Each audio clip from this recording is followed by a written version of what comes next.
Donc, Bibliomania, ça fait un moment que je voulais en parler, mais j'avais pas encore eu l'occasion de mettre la main dessus. C'est désormais chose faite. Hein. Nous allons pouvoir parler de ce titre assez fabuleux, sorti chez Mangetsu en avril. Bibliomania, c'est de Machello et Orval. Bon, c'est un one-shot fantastico-horrifique où l'on suit une sorte de réécriture d'Alice et Pays des Merveilles, version cauchemar eldritchtien. Notre héroïne doit, après avoir été arrivée dans un immense hôtel manoir métaphorique, atteindre la chambre numéro 0 avant qu'il y ait 636 occupants pour en sortir. Elle démarre à la chambre numéro 431 et à chaque moment passé en dehors de sa propre chambre, elle va se retrouver transformée, se retrouver détruite, putréfiée. Elle va perdre son humanité petit à petit qu'elle voyage en fait. Évidemment, c'est l'occasion pour Machello de déployer tout son savoir-faire technique en proposant des passages cauchemardesques à souhait. Hein, si au début la transformation est plutôt, disons, on va dire light, ça commence par le bras, voilà, gentil, ça va finir par dégénérer à mesure qu'elle se rapproche de la porte finale. Chaque nouvelle chambre est une facette de l'humanité, les névroses, psychoses, peurs et angoisses des occupants. On est dans une forme d'horreur entre Junji Ito et Umezu, donc évidemment c'est 100% ma cam, hein, voilà. Mais le vrai choc, c'est qu'il y a des twists. Hein, ce micro-monde, quel est-il? Qui les gère? Est-ce l'antichambre de l'enfer, le purgatoire? Qu'ont fait les gens qui y sont pour avoir atterri là? Et Alice, elle n'a pas de souvenir, mais du coup, d'où elle vient et qu'est-ce qu'elle a pu faire pour être ici? On va avoir des réponses à tout ça et plus encore. Hein. Le final est complètement dingue. Ça prend des dimensions cosmiques dans les dernières pages pour un final vraiment Lovecraftien pour le coup. Après autant de teasing de la part de l'éditeur, j'avais peur d'être déçu. Hein, parce que c'est vrai qu'il annonçait Bibliomania depuis avant 2022 peut-être. Genre il l'avait teasé dans un Tsukimi en mode ouais ça va sortir chez nous et ça a été repoussé je crois plusieurs fois et ça a fini par arriver du coup en 2023 alors que ça devait arriver je crois en automne 2022 je sais plus mais du coup j'avais peur d'être déçu parce que les gens étaient super chaussés en mode ouais c'est génial et tout et finalement je ressors pleinement satisfait donc Paris gagné bravo monsieur Rouault. Maintenant je suis curieux de voir ce que le duo fera par la suite parce que c'est vrai que le dessin est vraiment fantastique alors ça se voit un peu sur les extraits qu'on a choisis hein, mais même à l'intérieur. Ouais, il y a un petit côté Gotanabe aussi, d'ailleurs, Funambule. Mais c'est vrai qu'il y a des planches qui sont incroyables. Oh, Hein. c'est magnifique. Alors, ouais. Alors, ça, c'est une planche vers là. C'est une planche de twist, ça, d'ailleurs, c'est marrant. Mais finalement, si tu le sais pas, Ah, bah non. bah, tu le vois pas. C'est vachement cool. Tout un passage avec des monstres, avec un mec qui se voit en héros, mais en fait, il a une personnalité d'incel absolument dégueulasse. Enfin, c'est génial. Mais il y a des planches vraiment incroyables, hein, même en termes de découpage, mais surtout le dessin qui arrive Oh. à mixer du méca avec des monstres géants. T'as des trucs vraiment complètement fous. Et les décors, les structures qui ont un côté un peu décadent steampunk, c'est assez chouette. Tu vois que c'est en décomposition ou complètement rouillé. Ça a quelque chose d'assez fantastique, je trouve.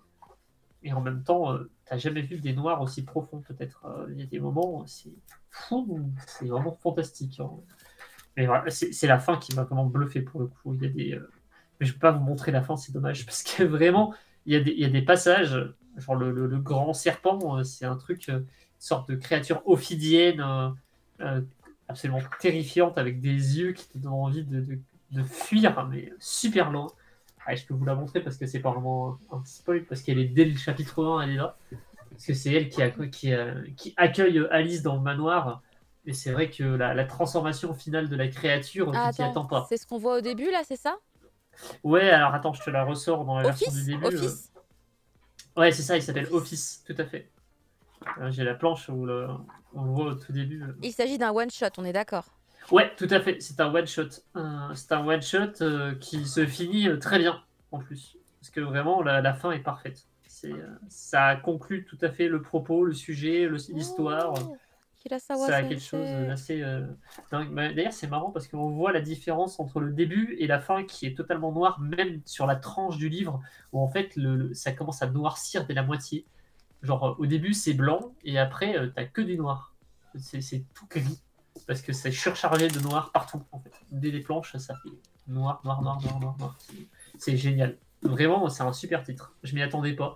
La couve est d'ailleurs très jolie. Hein. On a un petit effet imprimé très sympa. Bon, le dos est un peu classique avec le titre en argenté qui est super sympa aussi. Mais j'aime beaucoup cet aspect livre maudit qu'on a sur la couverture qui fait vraiment penser à un côté un peu Necronomicon. Euh, qui renforce l'aspect Lovecraftien du titre, mais qui se retrouve déjà dans les planches. Donc franchement, excellent choix. Et d'ailleurs, c'est en hardcover, donc ça fait plaisir. Alors par contre, pour le prix, effectivement, je ne sais pas s'il a bougé parce que je l'ai peut-être acheté avant la hausse, mais il est à 22,95 du coup. Effectivement. Voilà. Mais c'est un grand format et effectivement, il est en couverture solide. Donc, pour toi, ça vaut le coup. Pour toi, ça vaut le coup honnêtement, ouais, pour un one shot, ça vaut le coup. C'est un très bel objet en plus. Hein, ouais, c'est un super objet. Puis le dessin est fantastique à l'intérieur. Ils nous ont bien Vraiment, ça fait pas tâche à côté de Junji Ito sorti chez Mangetsu aussi. Quoi. Enfin, voilà, c'est vraiment excellent.